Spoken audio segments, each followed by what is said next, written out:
ভারতের উত্তর পশ্চিম অংশে মধ্যপ্রদেশ রাজ্যের ছোট্ট একটি সবুজ গ্রামের নাম ছিল লাঠার। সেই গ্রামটিতে ঘরোয়া করে জন্ম নেয় অঙ্কিত শর্মা নামের এক বালক। সেই ছেলেটি আবার একটি দরিদ্র পরিবারে জন্মগ্রহণ করে। তার বাবা ছিলেন একজন রেল স্টেশনে ঝাড়ুদার এবং তার মা ছিলেন একজন গৃহকর্মী। ছোটবেলা থেকে চরম দরিদ্রতার মধ্য দিয়ে দিন কাটাতে হয়েছে অঙ্কিত শর্মার শৈশবকালকে। স্কুলে যাওয়ার মতো পর্যাপ্ত পরিমাণে টাকা ছিল না, কিন্তু তবুও অঙ্কিত শর্মা নিজের ইচ্ছাশক্তি এবং অধ্যবসায়ের মাধ্যমে প্রতিদিন সে 5 কিলোমিটার রাস্তা পায়ে হেঁটে স্কুলে যেত। স্কুলের অন্য অন্য শিক্ষকরা তার মেধাশক্তি দেখে সম্পূর্ণ অবাক হয়ে যেতেন, যার কারণটা হলো সে অন্য আর 10টা ছাত্রের মতো ছিল না। এক কথায় সে ছিল সম্পূর্ণটাই আলাদা এক মানুষ।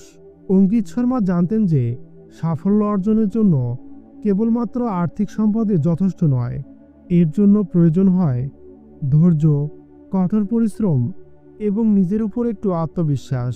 সে প্রতিদিন রাত জেগে পড়াশোনা করত। তাকে কখনো কখনো রাস্তায় থাকা ল্যাম্পপোস্টের লাইটের নিচে এসেও পড়াশোনা করতে হয়েছে, কারণ সেই সময় তাদের ঘরে কোনো প্রকার বিদ্যুৎ ছিল না। এরপর 10ম শ্রেণীতে পরীক্ষা দেওয়ার পর সে জেলার মধ্য হতে সর্বোচ্চ রেজাল্ট করে এবং সকলের নজর কেড়ে নেয় অতি দ্রুত হারে। এরপর কলেজে ভর্তি হওয়ার পর সে লক্ষ্য স্থির করে সে একজন আইএএস অফিসার হবেন। তবে তার পক্ষে কল্পনার থেকেও কঠিন বাস্তবতা ছিল তার দরিদ্র পরিবার। কিন্তু তার সেই পথে হাঁটা মোটেও সহজ ছিল না। অঙ্কিত শর্মা মোট 3বার আইএএস পরীক্ষায় ব্যর্থ হন। তখন তাদের আশেপাশে থাকা অনেক মানুষজনই ঠাট্টা বিদ্রুপ করে বলতো, ঝাড়ুদারের ছেলে আবার নাকি আইএএস অফিসার হবে।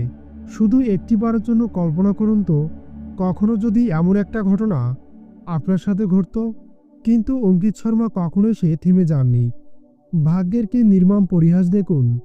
ঠিক তার 4র্থবার আবারও সে আইএএস পরীক্ষা দেয় এবং সে ওই পরীক্ষায় উত্তীর্ণ হয় এবং সে ভারত সরকারের একজন আইএএস অফিসার হিসেবে নিযুক্ত হন। কাজে যোগ দেওয়ার কয়েক বছর পর সে নিজের গ্রামে ফিরেই বিদ্যালয়, স্বাস্থ্যকেন্দ্র এবং উন্নয়নমূলক কিছু কাজের মধ্য দিয়ে তিনি তার সমাজকে পরিবর্তন করতে শুরু করেন। এই ঘটনাটি আমাদের শেখায় যে পরিশ্রম, লক্ষ্য এবং নিজের প্রতি আত্মবিশ্বাস থাকলে দরিদ্রতা কিংবা প্রতিবন্ধকতা কিছুই তোমার সাফল্যের পথে বাধা হয়ে দাঁড়াতে পারবে না।